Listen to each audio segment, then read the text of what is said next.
This is Simon Fisher-Becker, and you're listening to the Time Warriors podcast.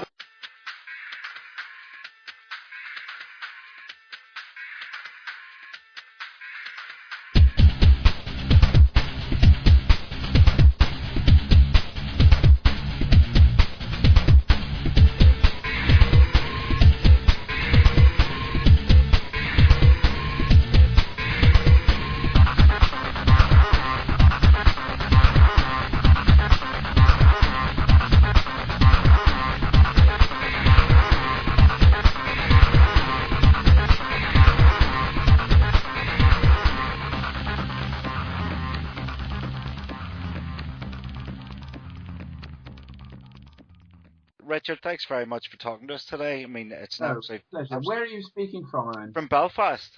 Oh, I love Ireland. Yeah, literally 10 minutes away from the Royal Opera House, which you're very fond of.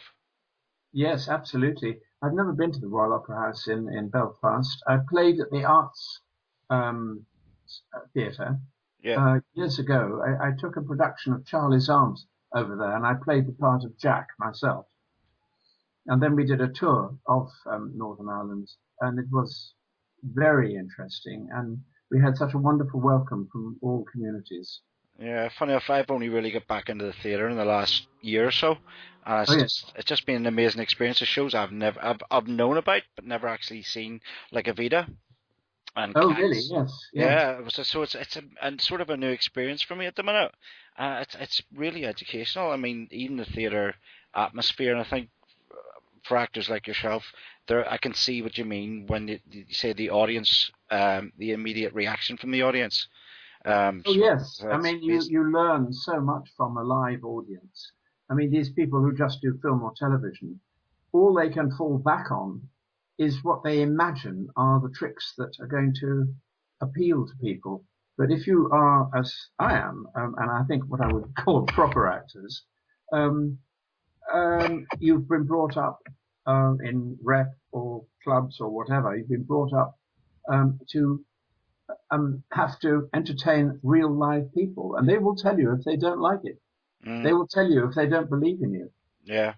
And so you learn so much from a live audience as an actor. I thought it's been a really good experience for me from both starting the website and just as a sort of Joe Blog member of the public, to actually see what goes on the stage. I think it's just an amazing thing, because some of the talent that I've seen that I never even realised was there. There's such a lot, and the drama schools in London and in Britain are turning out such talented people, but there's no work for them. Yeah. I mean, I think it's something like 2,000 new actors and actresses come into the business out of drama schools every year. And on any one day, this statistic might be old, but I should think it's worse now. Some years ago, it was 2,000 jobs on any one day and 60,000 members of Equity. Looking for them. But now, of course, you don't have to be a member of Equity. Any old celebrity can walk in. Yeah, well, celebrity to me these days is a very flawed title. Very flawed title. I mean, you, sir, are a celebrity. Absolutely no doubt celebrity. Fantastic actor. Absolute gentleman. As I said to you earlier on, I've met you several times in the past at conventions, and you just know when somebody's not nice, and you guys are so nice.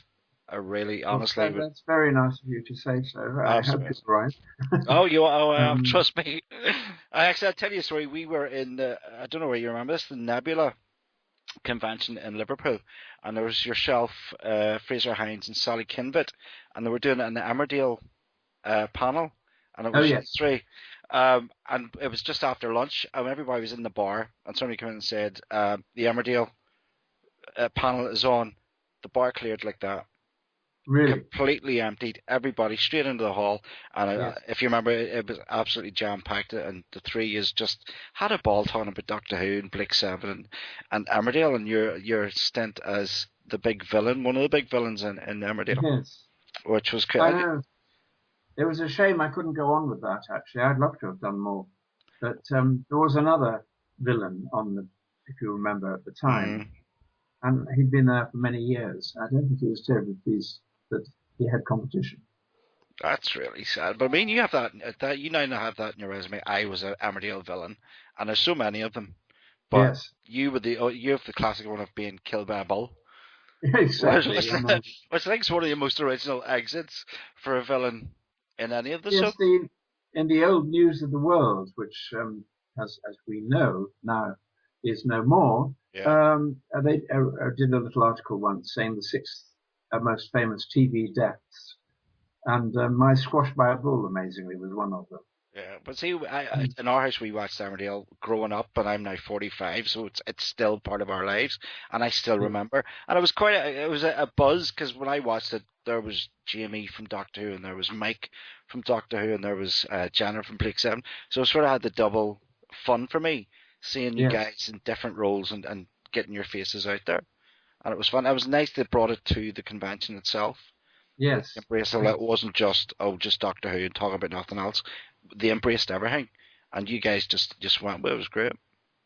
Well, that's right. Well, of course, Fraser and I have racing in common, and in fact, we shared a horse once. Really? Yeah, very successful. It's a racehorse, a thoroughbred called Denugi, and he won so many races that it didn't cost us one single penny to keep him. Nice. Yeah, he paid for all his own trainer's fees and everything else. That's really cool. Did that come just off the back of your association with the conventions, or was that? Oh, no. I've known Fraser for a long time, actually.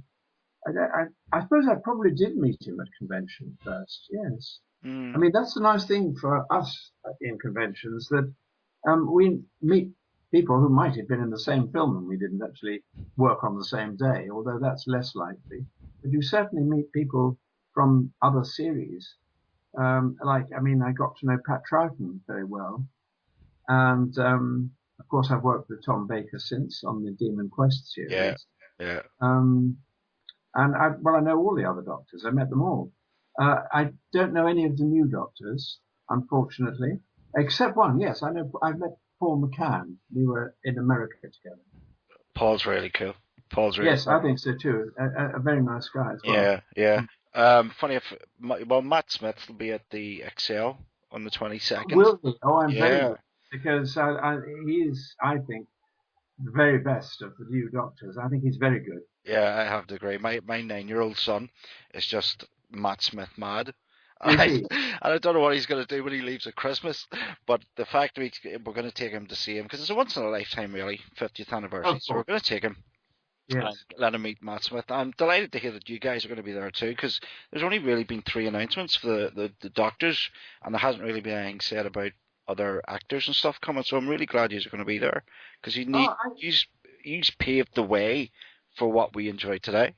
Well, that's absolutely true. I mean, there wouldn't be a modern, a new Doctor Who series if the old one hadn't become cult. And actually, it became cult during, I'm very glad, in Jon Pertwee's era.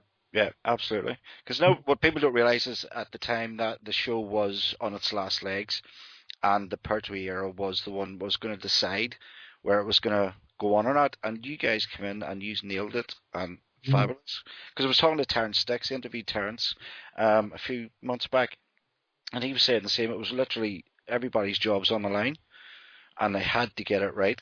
But he was left with this scenario of Unit and being exiled to Earth, and thankfully it worked, and it really did work. We're all thankful. I mean, it certainly wasn't just a job. To start with, yes, it's a job. We accepted a job, but it's actually part of our lives. I mean, I can't get away from it, even if I wanted to, and I don't want to. I mean, I'm off to Australia on the 1st of December. It's incredible. I mean, the Doctor Who family is round the globe.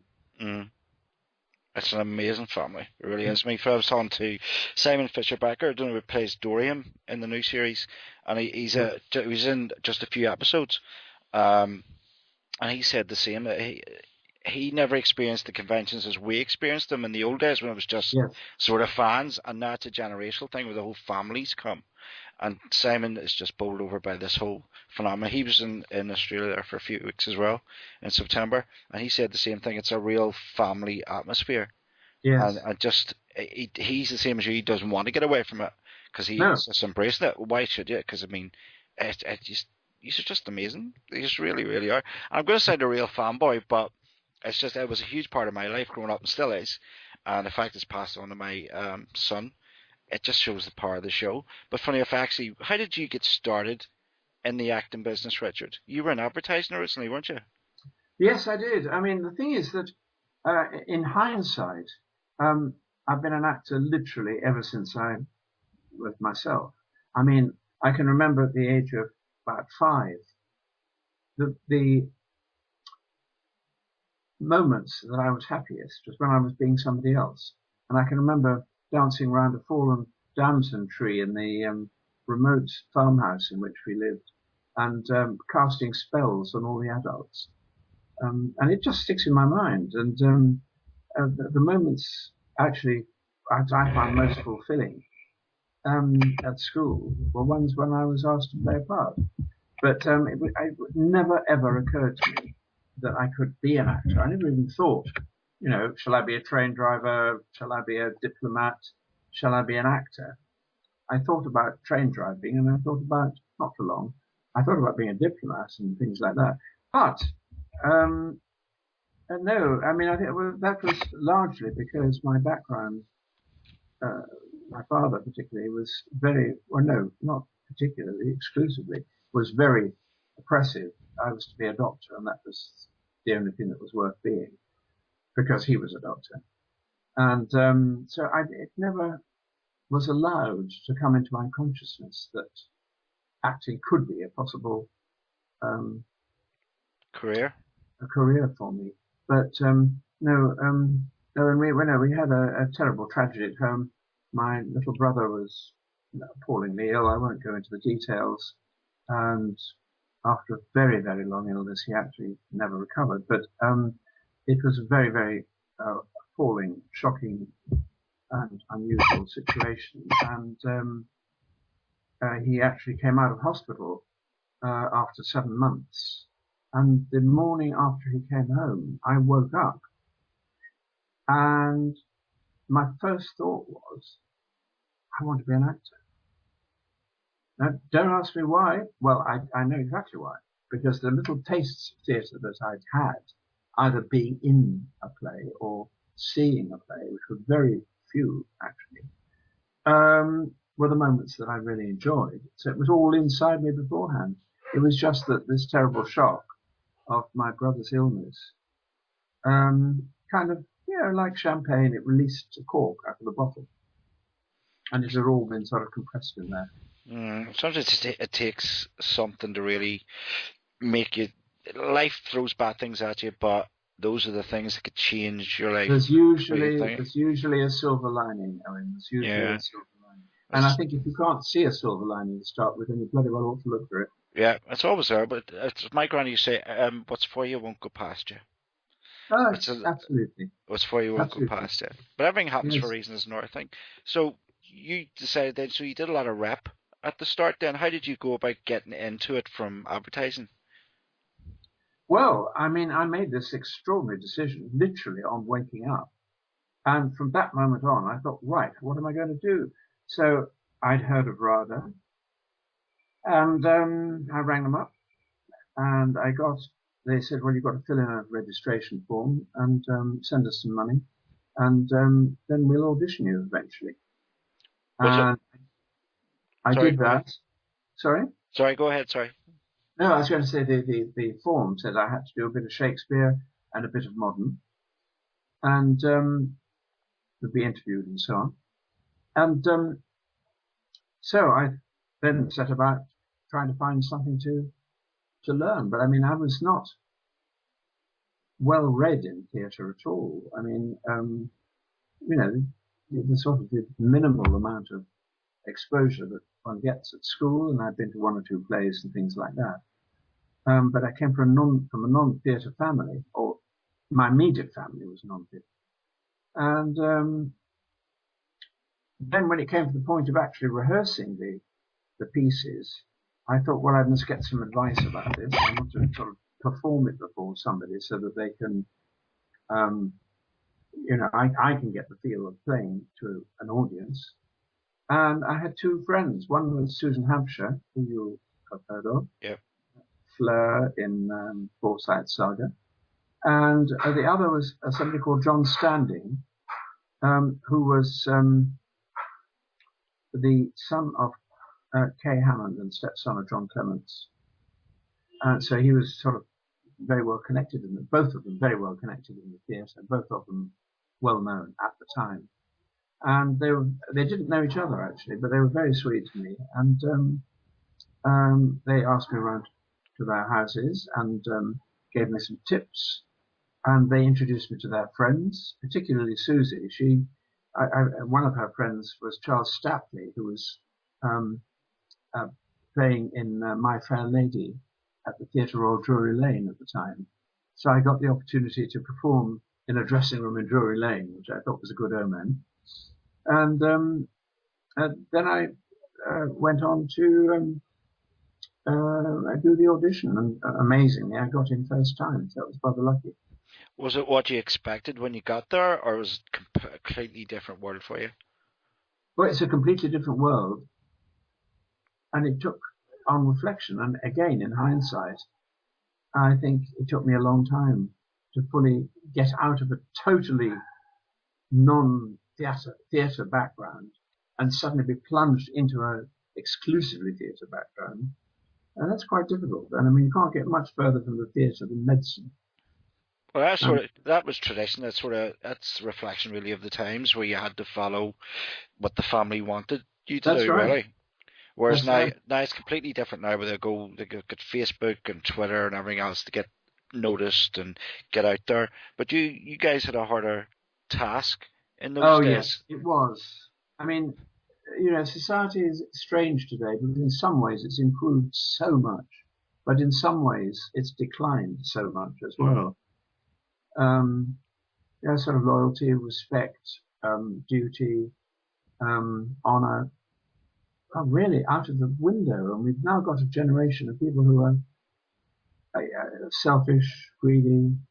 I mean, I don't mean that everybody today is selfish and greedy. There's some lovely people. I know lots of lovely young people as well. But there is an atmosphere of, it comes from America, I'm afraid. It's this sort of bottom line thing.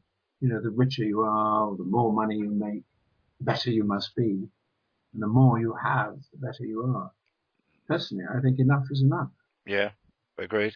I mean, as we said earlier on about celebrity, you just have to sleep with somebody famous, and suddenly you are throwing loads of money at you to go into a celebrity Big Brother house. And even myself, I that doesn't sit comfortably with me, because that wasn't how I was brought up. At 45 years of age, and to me, you had to go out, earn your money, earn your respect, live a good life, be kind to people. But now it's just walk all over anybody, sleep with anybody, and suddenly you're famous and you're a celebrity. And the amount of young kids that you see looking at those people as idols disturbs me quite a bit. I just think it's not a good reflection on anybody that sort of looks at somebody like that and thinks that's what I want to be. Because it's famous for 15 minutes, really. That's right. And I mean, when you think that these programs like Big Brother, they're all put together so cynically by highly intelligent, whether they're intelligent or not, I'm not certain, but very clever sort of Oxbridge graduates who really ought to know better, Yeah. They're only after ratings, really.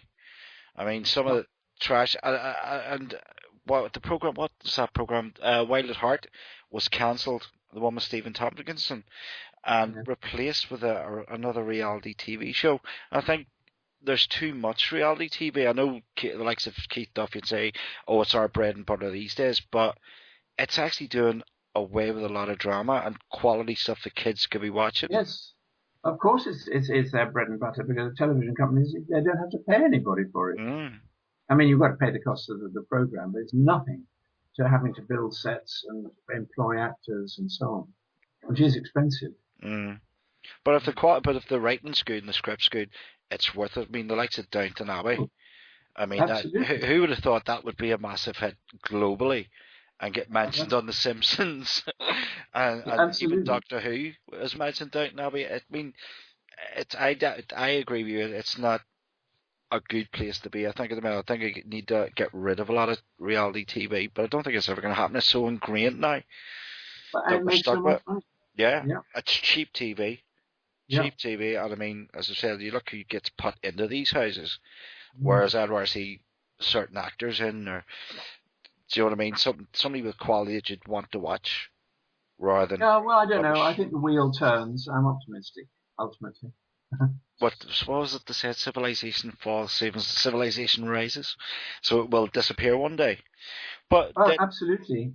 I mean, it's very interesting. I find that I did history at Oxford, where I did philosophy, politics, economics to start with, and got past my prelims in that, and then got a degree in history. But looking back over history, and we talk about the Dark Ages, but then we look back a bit further, and we see the civilization of Rome, and we see the decline of Rome, and then we see the Dark Ages that follow, and then we gradually see the upsurge again in civilization in the West, and the late 18th century, very highly civilized. And we can, unfortunately, everything's happening so quickly now, we can actually see the decline already.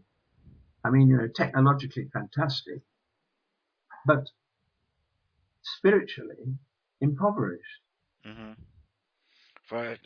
That's funny. If my cousin is a big spiritualist, and I would be sort of the main. Oh, spiritualism is different from being spiritual. Yes. Oh no, she's about all the earth elements and stuff like that. No sort of positive vibes of the universe. No, live that sort of life. And I sort of look at her and then look at kids drinking on the street corners. I think who have you got as a role model? It's just not there. The moral decline's definitely gone in society. Yes, but I think actually, just to pick up the cue up on spiritualism, I mean, I think the sad thing is that there are a number of very sound. I mean, religion is a dangerous thing. I'm personally a Catholic, but it is a dangerous thing because, as we've seen, the way not just the Catholic Church at all, but all the churches, the Islamic faith, the Jewish, everything, all of them, Anglicans, the lot. When you get a successful organization, democracy itself, you see how it's successful. So the crooks move in. They see a way to make money out of a successful organization. But sadly, while the churches, which at their core, all of them, all the Abrahamic religions, and Buddhism, and all the others, at their core, they have good values. Yeah. They have very good values, but you see how they've been twisted and warped, taken over, really. By, yeah. People jumping on bandwagons. And then, because they're taken over and they become sort of in disrepute a bit and all the rest of it, people still have the need and the urge for a spiritual life, and some of them get perverted again by things like what's that thing, Tom Cruise? Oh, Scientology. Oh, Scientology. I mean, wicked perverted. And there are lots and lots of them around. Where people prey on. Yeah, exactly. I must send you a link. Actually, a friend of mine, Rita Scott, who's a radio DJ down south, in County Castlebar, that's where she is, actually did an interview 2 weeks ago with an ex-Scientologist, and it is frightening. What that guy tells her is frightening. And I was talking to her afterwards. She says, what he doesn't say on her and told me off her is even more frightening. I thought, and you look at the likes of Tom Cruise and Jon Pertwee, and you go, how did you get sucked into that? They're very persuasive. They're very persuasive. And they all tap into a basic human need. For some reason, human beings like to think about their hereafter. And I think it's a search for that, for eternal life. Good luck to them with that one. It'll happen. But come back to Doctor Who. How did you end up in Doctor Who? Funny, when I was growing up, I always thought Mike was in it from the start, but he actually wasn't in the first Pertwee season. Isn't that correct? No, I wasn't. Well, what happened was they decided they wanted love interest. A love interest for Katie Manning, who played Jo Grant. And it just happened that, I mean, this is extraordinary. This is the way sort of fate works. My agent at the time was at a first night in London. And again, quite by chance, he was sitting next to Barry Letts. And they were talking about, what was happening. My agent wanted to know what casting was going on. And Barry said that they were looking for love interest. My agent said, anyone in mind?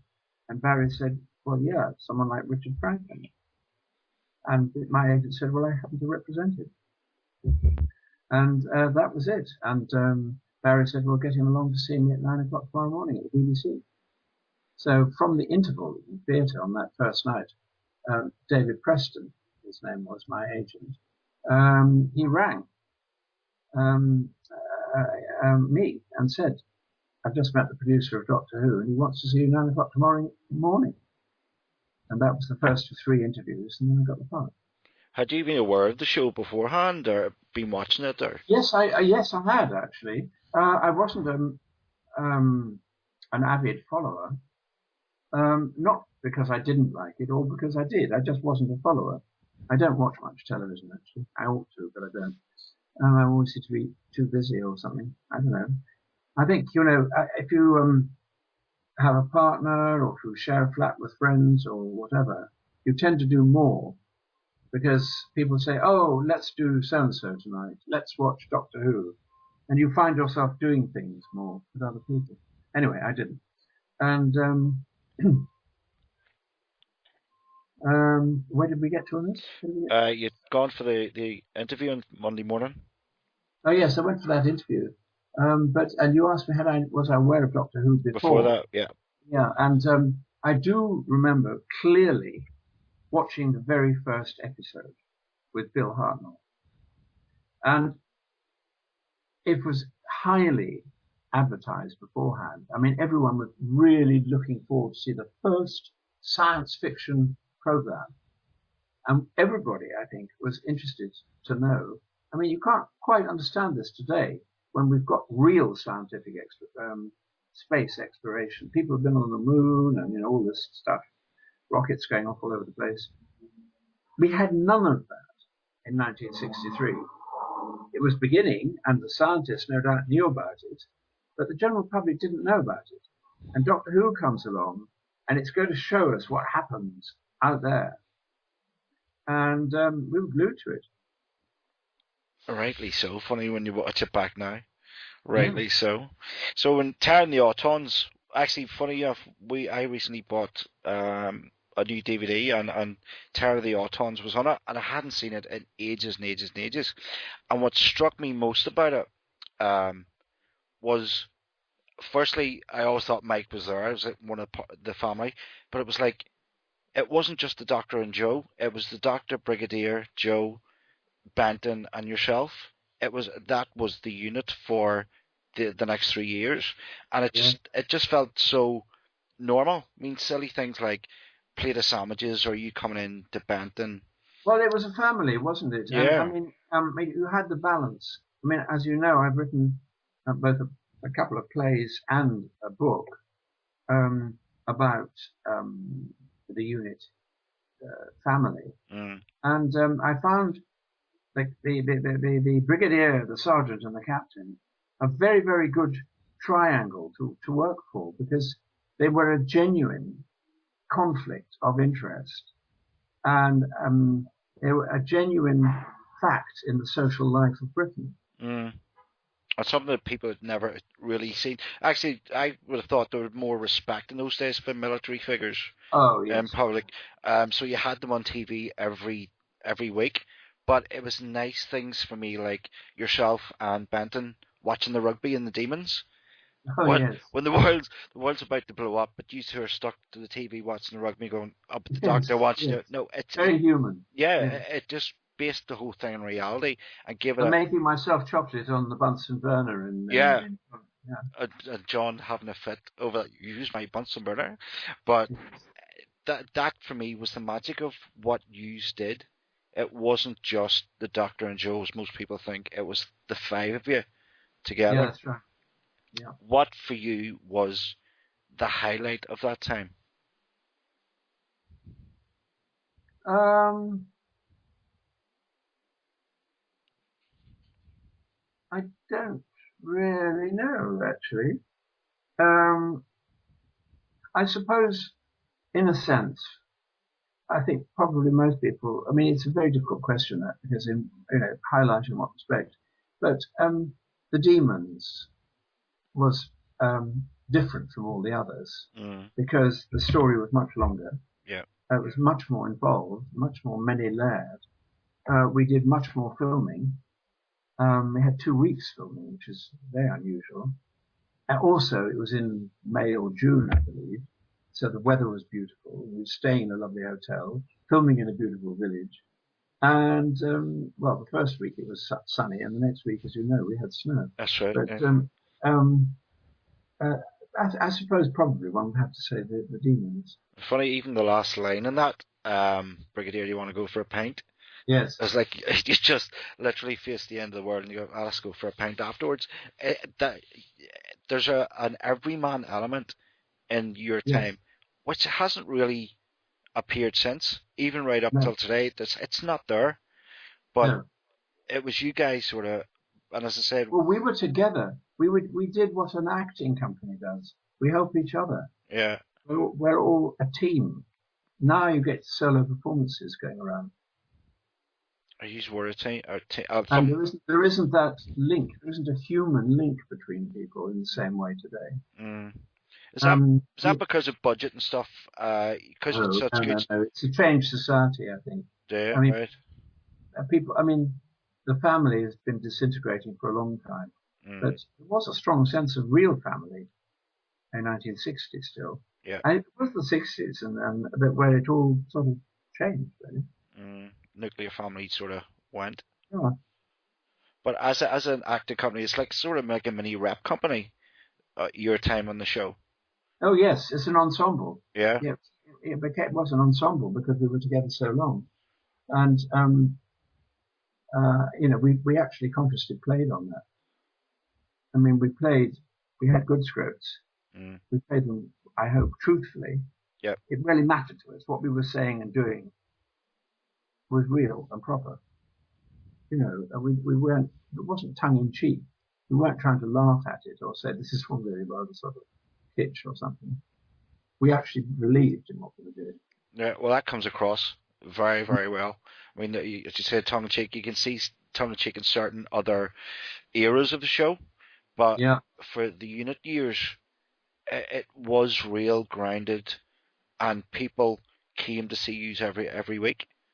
And no matter that's right. how bizarre the aliens or the story, they always relied sort of on you guys to carry the story through. Well, yes. I mean, the thing is that if you're selling a stunt, I mean, you've got to, sorry, they'll put it the other way. If you're doing a stunt, the people around you have got to sell it. There's no use someone faking jumping off a tower and everyone really not looking particularly interested in it. You've got to look shocked, Mm. otherwise the guy falling off the tower doesn't sort of register at all. If someone hits you in the stomach, you've got to really groan. This is why I did Aikido classes with the BBC because I had a lot of stunt work, or this the stunt boys did a lot of stunt work, and I was often involved in it. But to know how to receive is just as important as knowing how to give one. Mm.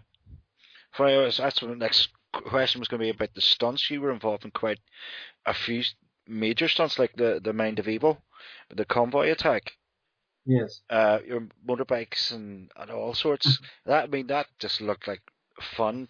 Was that good for you as an actor as well? What did you learn from that? Um, Well, yes, I remember it clearly. It wasn't much fun because what actually happened was um, I had this powerful motorbike, as you remember, and I was looking through the hedge at the missile.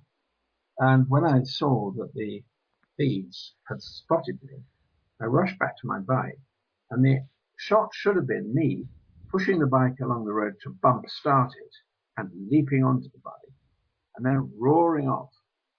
I then get shot, apparently, and crash into a great pile of boxes that had been erected.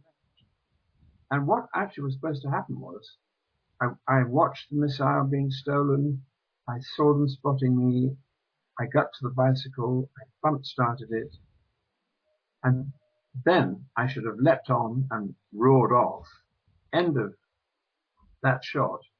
A stuntman would then get on and do the stunt of falling off a high-speed motorbike. In fact, what happened was, as I ran forward to bump start the bike, it's a powerful bike, and it took off without me. And it just shot off straight down this long straight road, going faster and faster. It was quite a terrifying sight, actually. Fortunately, it decided in the end to have a wobble because it had nobody guiding it. And it crashed into the boxes, which actually then turned out to be something that protected it. That's the But it wasn't terribly pleasant for me because everyone was angry with me, and I fell on my face, and So these things happen. But we're talking about, I neglected to mention there was 5. He was actually Roger Delgado as well, was a major part of your family at that time. Indeed, yes. What was Roger like for us fans that never got to meet him? He was he's a very nice man. He was always very polite. I never got close to him really, except that he was just an extremely neat. His script was so tidy. Everything about him was planned, precise, neat, polite, well dressed. The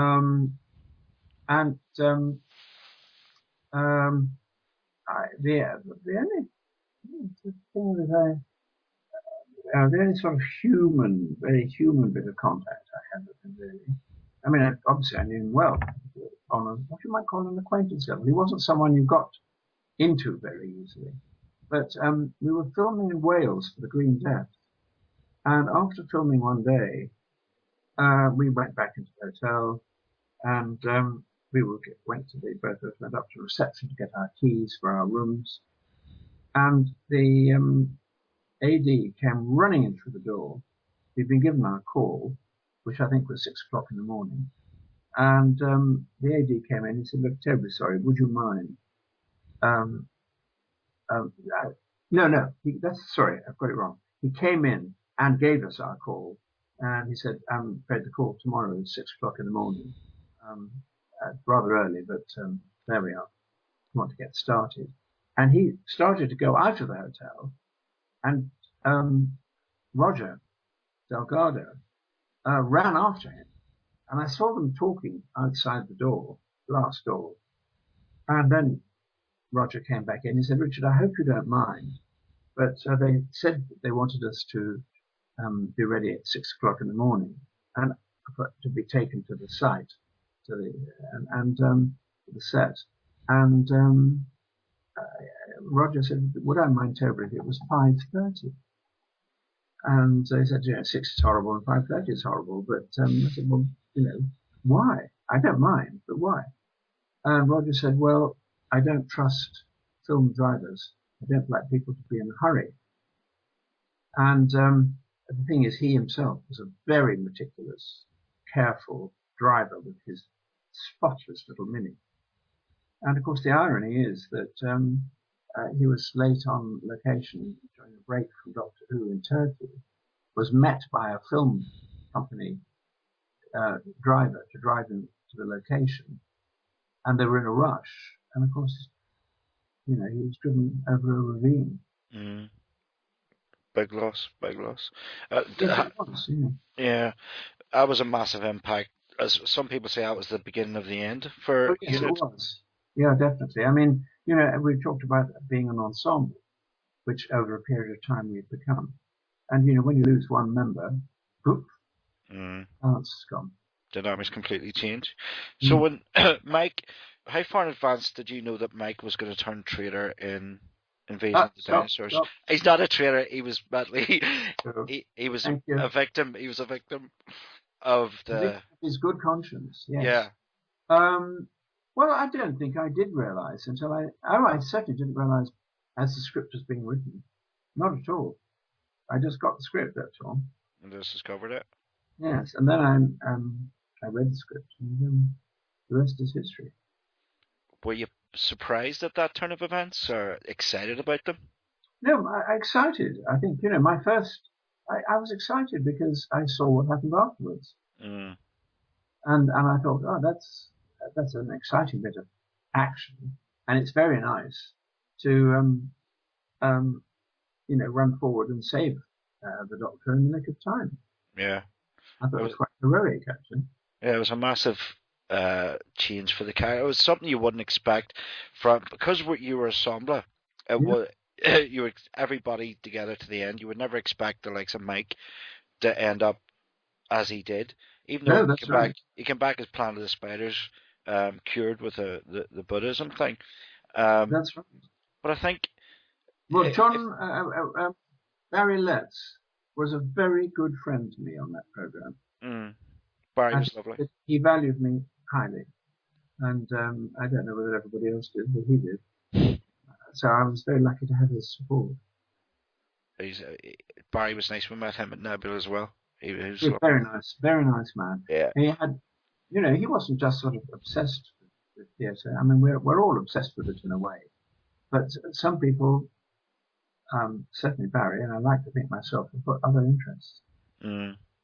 But funny, it's we're talking about how your love and time of enthusiasm for Doctor Who really has never stopped, and Barry was the same. Every time you looked, the DVDs come out, Barry was on them, and he was still talking about them. He went to conventions, even the BFI that you went to for Mind of Evil. There was yourself, John.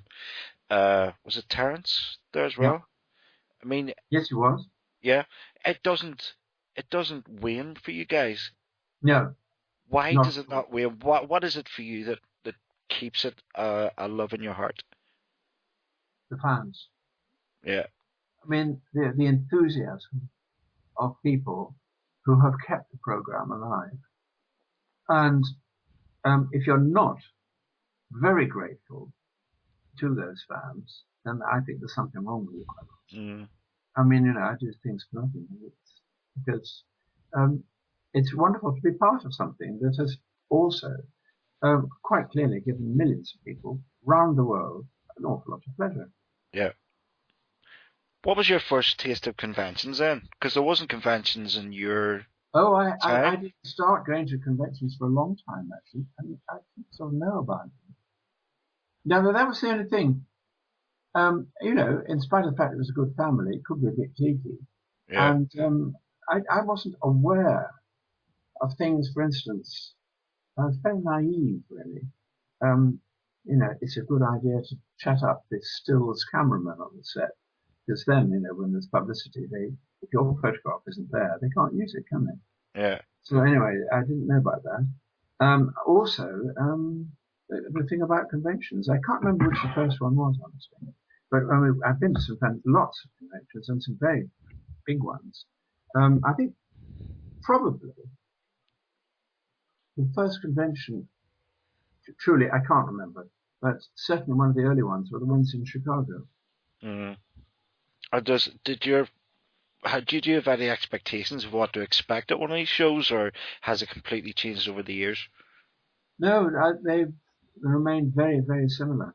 I mean, I think there are big conventions and small conventions, but they all run on the same lines. Very often people ask the same questions. Yeah, a lot of them. It's a shame. I mean, it's natural. I mean, what else can one ask?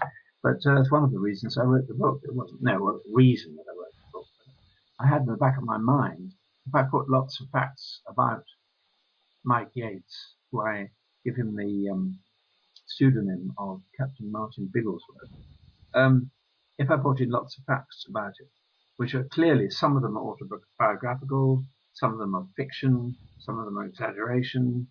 I thought that would be an opportunity for the fans to say, did you really da da da da da? Give them something But new they to talk never about. have. They're No. not interested in that. They're only interested in what happened on the screen. Yeah. Very interesting. Yeah. Funny, well, but on screen, you've actually come back, which many people probably don't know. Big Finish Yes. and Audio Go-Go, is it Audio Go? The Hornet's Audio Nest Go, and yes. Davis, yeah, have really brought Mike Yates back to the fore. Oh, they Big time. have.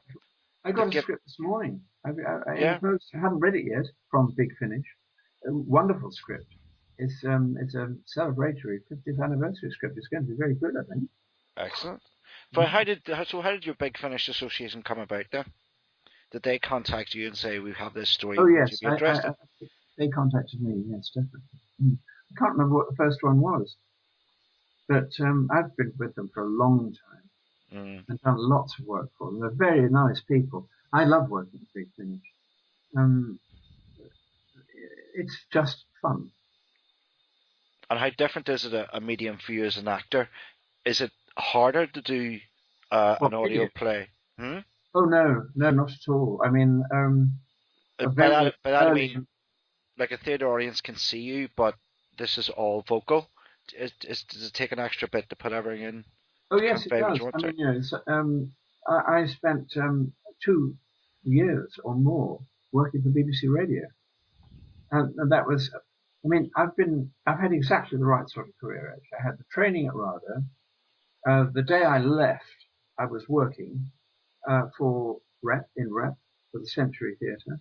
I had 7 years in Rep, solidly playing different parts every 2 or 3 weeks.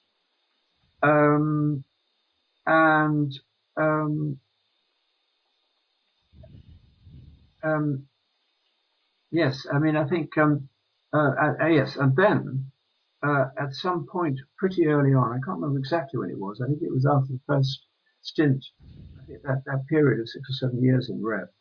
I think it probably split into 2 years and 4 years.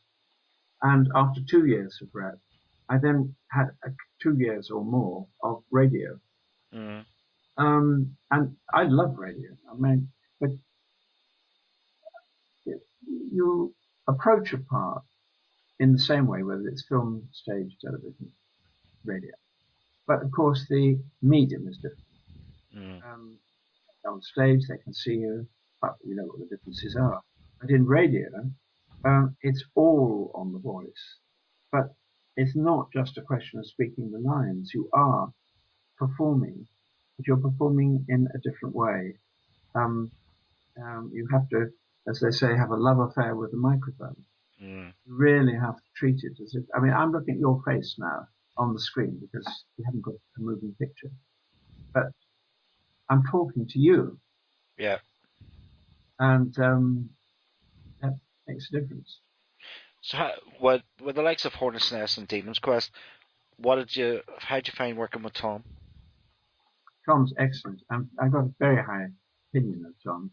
He's got a very good brain, which is nice to work with a very intelligent actor.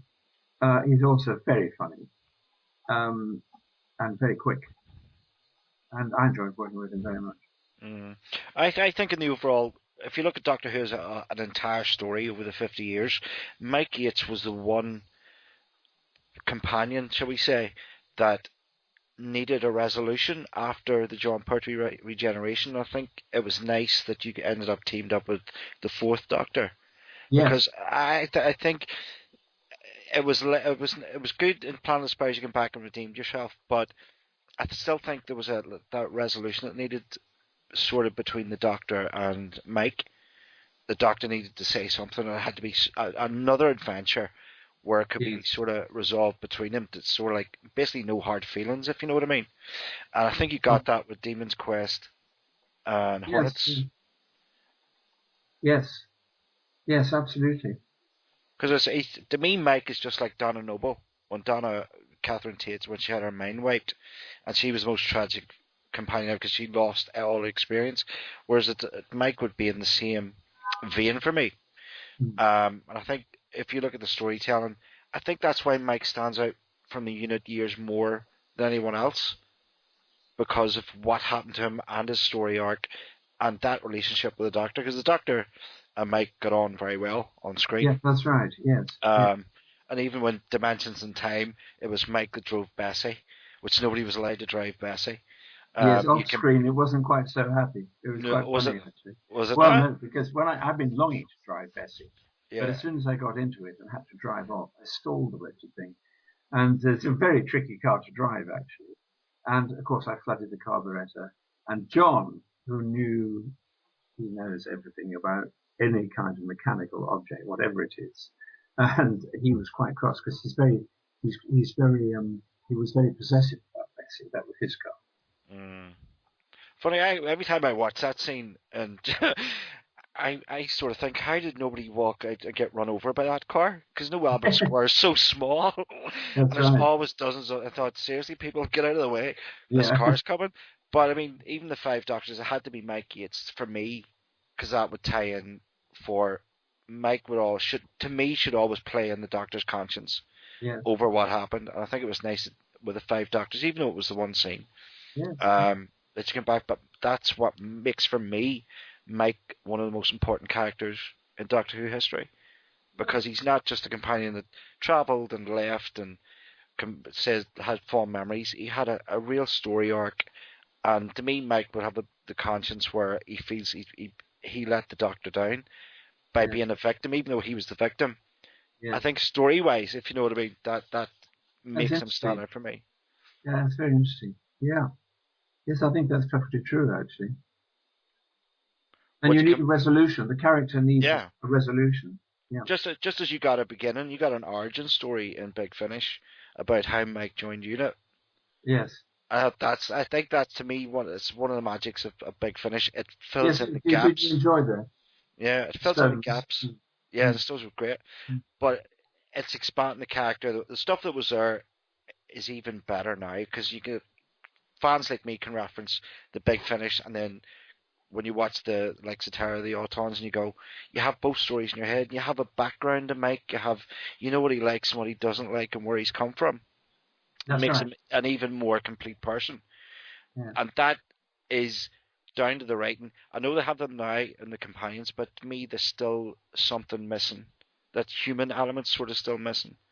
Yes, well, I think it's even more missing now. I mean, I think that the new series, I think they were very clever. It had to change.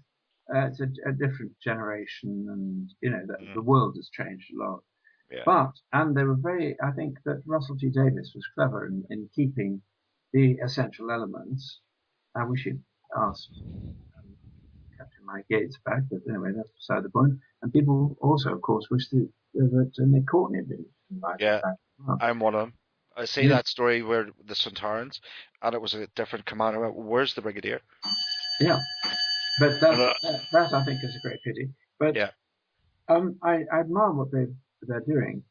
The only thing is, I think myself, of course, the world has changed. People would come back for 4, 5, 6 episodes, and they would love a cliffhanger in a sort of masochistic way, and they'd have to wait for the next week. But now everybody wants everything now. Yeah. Or they're not interested. Yeah. And they've gone on to the next thing. That's what I actually miss about the new series, cliffhangers.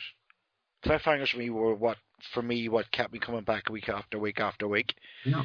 And it's not there really anymore. No, and that's how you build the relationship and the family feeling between the actors and program and the fans. I suspect that the modern fans are much less likely to be as dedicated and loyal as your lot were. Yeah. Thank you very much. And also, I think things like I've watched several of the Matt Smith stories because I think he's very good, but they're so fast and they're so full of good ideas. I find it really hard to keep up. And I think heavens above, that was that idea could have been an easy whole episode. Yeah, I agree. But I think you're right. It is just the way TV is now, and that's right. In our days, it was nearly 52 weeks a year, all year round, and now it's just 13 weeks of the year, and 13 very fast weeks. Yes, exactly. And it's gone. whereas Doctor Who in your time was an absolute staple of our week, school week. Friday comes, Doctor Who's coming on Saturday, Yes. and Yes. that's just not there anymore. It is No. down to the way TV itself really has presented itself. But like so, Walking Dead, I don't know where you watched it. Walking Dead started off with 6 episodes. That was a series. That was one part of a series back in your day. That was 6 episodes. But Yeah. now it's a complete series. I think it's too condensed, and a lot of ideas, as you said, do Yeah. get lost. But that's the thing. So you're going to Excel on the 22nd I am. as I am part indeed. Yes. as a part of the unit. Is there a unit panel, or what way is that working for? I'm not sure of the exact schedule yet, but there will be panels. Yes, the usual things. I mean, there'll be autographs, panels.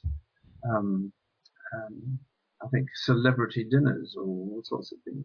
Oh, Oh no, lovely. there won't be. No, there won't be. I'm sorry. I'm thinking of Australia. Oh, wish. Mm, I yeah. wish. I wish. Yeah, no, No, we're going to but be there on the the 22nd. Excel is going to be great. I mean, there'll be all the usual things there and a lot of people. I know I'll be one of them. Trust me, we have our tickets booked long ago for this one. Yeah, I And look funny, forward to meeting you. yeah, because funny, what I Yeah. was saying, talking earlier on, it just been the four doctors announced, and Tom's going on a Saturday, and I couldn't get tickets for the Saturday. Um, I've never met Tom. I'll sort of be one of my Oh, regrets. I don't really? get to see him, but I was sitting going, is none of the other companions going? Surely they're going to bring the likes of Unit and Leela, Rose, Martha. Are they gonna, surely, and there's been no announcements. It's just I happened to find out today that you guys are going, which I think Oh, is great because yes. it has to be a celebration of all 50 years, not Yes. just the Matt Well, I Smith, mean, David Tennant. these programs, BBC has done that, which is Mm, great. But Emmerdale Farm, for instance, I mean, I was only on it for a year and a half, but Fraser was there for 17 years. that's right. And when they had their 40th celebrations, he wasn't invited. That's right. I remember reading And about he that. wasn't the only one who wasn't invited. There were a lot of the old, the original people who made that booming program. I mean, at the beginning of this interview, you were talking about there wouldn't be a new series if it wasn't for the foundation that the classic series built. Yeah. It's the same with Emmerdale Farm. If there hadn't been an Emmerdale Farm, there wouldn't be an Emmerdale. And I remember Amadale starting out when it was just the Sugdens and Annie and the That's grandfather. right. I'm really giving my age away here, Richard. I'm Yeah. getting a bit scared. I think, yes, I think we better not talk anymore about this. Yeah, I better talk about that. Oh, it was last week. It was David Tennant. No, I mean you're right. I mean it is your era in particular completely secured what we have today. There's no doubt about it. And everybody, I don't think a lot of people realise how much debt we owe yourself, Nicholas, Katie, John, Roger, Barry, Terence. Because if Yeah. it wasn't for you guys, we wouldn't be having a conversation now. We wouldn't be having a 50th anniversary celebration event. And I think, to me, what you did is underestimated, completely underestimated, and you should be applauded from Oh, the rafters, absolute rafters. Because you very nice. are, I mean, as I said, I've met yourself, Katie, John, Nicholas, in the past, and you were absolutely the nicest people. You were genuine. As I said, some celebrities just don't really want to be there, but you guys just embraced it, and your panels were fun, and you stopped to talk to people. You made time for people, and Well, Katie's I first tried to, yes. appearance, yeah, But I Katie's, enjoy yeah. meeting. Yeah. I mean, it's just, as I said, thank you so much for doing this interview. It's an absolute personal pleasure for me and a personal honor because of I what you look did. forward to meeting you, Owen, very Oh, much. I really can't wait And to your see you. son as well. Yeah, Yeah. Richard, thank you so much for your time, A pleasure. and I will see you in literally 2 weeks. And I'm very sorry you had to wait so long for me to No, as I come said, on the call. because of you guys and because of what you, that's what I wanted to say to you. This is why I waited so long, because you guys did so much, and you give us what we have today.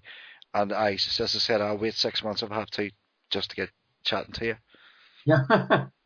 Yeah, So, but what have you given us? A huge amount. Well, everything. I wouldn't be going to Australia if it wasn't for you. I tell you how bad, at the time about the age, do you know how bad I am? I remember Teabag.